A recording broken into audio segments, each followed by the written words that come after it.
आज सकाळी सकाळीच रेनकोट घालून आम्ही निघालो रोडनं. ओला रस्ता पाहून वातावरण पाहून माझ्या मनात एकच गाणं येत पण भाऊ म्हणे काही मस्ताना मोसम नाही, याच्यावर घसरले की पसरतेच म्हणे माणूस. मोसम पाहता पाहता आलो मग आम्ही कारंजा. आलो मग आम्ही स्वामी समर्थ महाराजांचे दर्शन घेऊन झाल्यावर अंगारा लावायला आलो पाहतो पण आम्ही डोकेश भाईला काहीच न करता तिथून निघून गेलो. मग आलो आम्ही गुरु मंदिरात आल्यावर पाहतो तो नेमकीच आरती झालेली होती. सगळे लोक एका लाईन लागले, इकडे तीर्थ भेटत होतं तर आम्ही पण लागलो त्या लाईन मध्ये. मग आज मंदिरात जरा जास्तच गर्दी वाटत जाय तर घेतले बा आम्ही श्री गुरुदेव दत्तांचे दर्शन. तेवढ्यात एक काका म्हणे मला इथे व्हिडिओ शूटिंग काढायला चालत नाही म्हणे, इथे मोबाईल डायरेक्ट जप्त होते.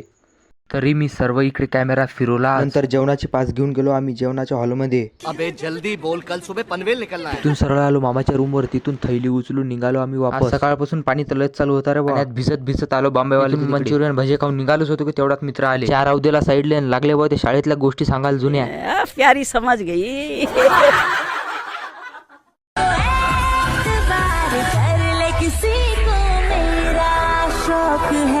किसी को मेरा है नशा जब